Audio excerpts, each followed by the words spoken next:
弟兄姊妹平安，今天是2025年的1月9号。今天的经文是诗篇29篇，传道书第1章第1节到11节，哥林多前书第1章18节到31节。今天要跟大家分享的主题是虚空吗？所罗门王的传道书劈头就说空虚的空虚，一切都是空虚。和合本圣经翻译为虚空，英文翻译本 KJV 翻译为vanity， 意思就是虚荣啦、浮华啦，而且自大的。然而在 NIV 跟 NRIV 的翻译是说 meaningless， 是没有意义的。如果我们说人的一生所拥有的一切都是没有意义，是虚浮的，是幻灭的，那这也难怪了。最近几年有一些非常有钱的名人花了一大把钱到瑞士去追求安乐死，或者寻求自杀的。所罗门王的虚空是这样的意思，是说真的没有意义吗？还是圣经的意义有其他的意思呢？传道书第1章第1节到11节，圣经这样说道：在耶路撒冷作王大卫的儿子。传道书的语录，传道者说：空虚，空虚，人生空虚，一切都是空虚。人在太阳底下终身操作劳碌，究竟有什么益处？一代过去，一代又来，世界老是一样。太阳上升，太阳下沉，匆匆地赶回原处，再从那里出来。风向南吹，又转向北，不停地旋转，循环不已。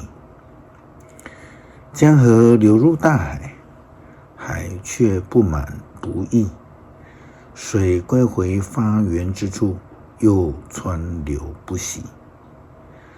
万事令人厌倦，无法尽数，眼看看不饱，耳听听不足。发生过的事还要再发生，做过的事还要再做。太阳底下新事一件都没有。有哪一件事人能说看吧，这是新的？不可能。在我们出生以前早已经有了。往昔的事没有人追念，今后的事也没有人记住。如果世上一切都是虚空的，那么我们要问了，我们一生是为了什么而存在？我们在追求什么？这个就是我们基督徒要去追求思想的一个重点。世界上一切的人到底要如何来面对自己的生命呢？保罗曾经说过：我将过去的一切看为粪土。因为他得了耶稣基督之后，只有基督是他人生唯一的目标，唯一的有意义的事情。其他的一切呢，他都看为是有损失的。保罗在给哥林多教会的书信，哥林多前书第1章18节到31节，那当中他提到了人如何看耶稣基督的复活这件事情。他提到说，不信的人来说这是愚昧的，但信的人却能够因此而明白人生真正的意义。即便是人生处在所谓的生老病死的一个境界。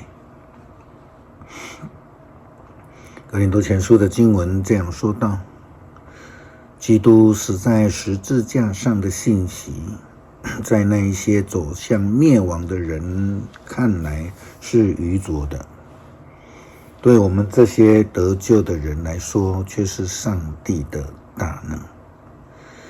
因为圣经曾说，我要摧毁聪明人的智慧，我要废除博学者的学问。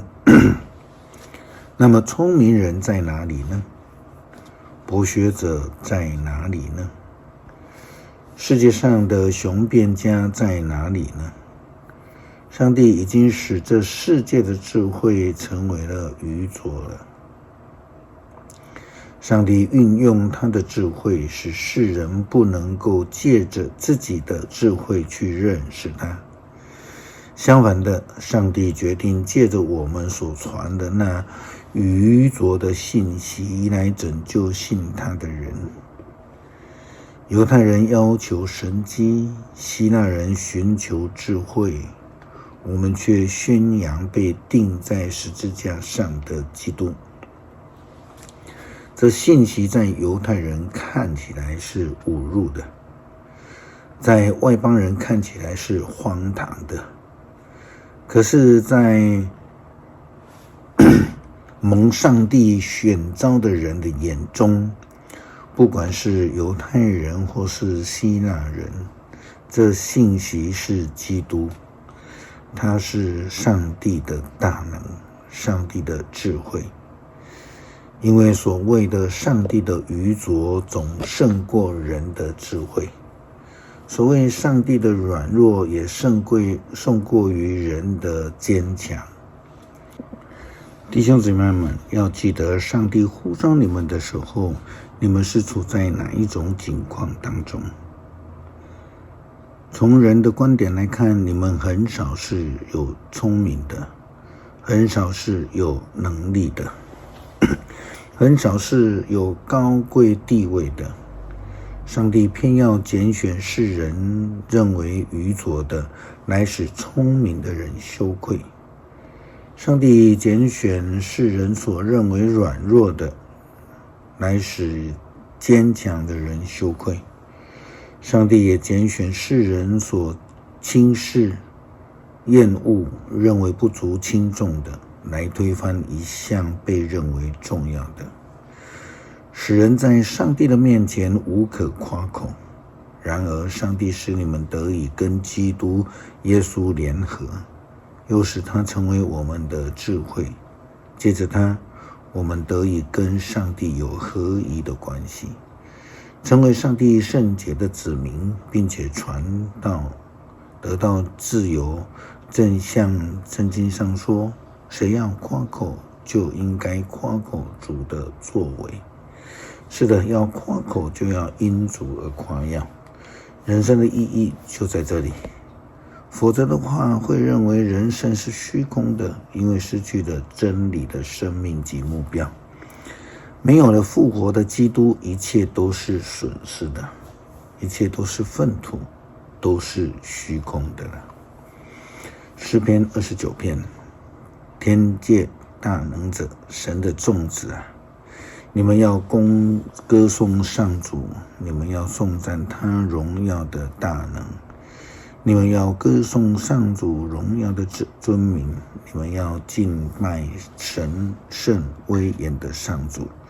上主的声音传遍海洋，荣耀的上帝发出雷响，他的声音响遍大地大洋。上主的声音大有能力，他的声音满有威严。上主的声音震断了香柏树，连黎巴嫩的香柏树也震断了。他使香柏树的群山像小牛跳跃，使黑门山像野牛蹦跳。上主的声音是雷电闪耀，他的声音震撼旷野。他动摇了加第斯的荒漠，上主的声音震撼橡树，使树木的叶子脱落。在他圣殿里，人人欢呼。愿荣耀归于上帝。上帝管理洪水，他永远作王统治。上帝赐力量给他的子民，上主赐安慰给他的子民。心里空虚吗？那是因为我们没有尝到救恩的意义。求主帮助你我能够接纳耶稣基督成为我们的救主，让我们为主而活，活得更有意义。祷告奉主耶稣基督圣名求，阿们。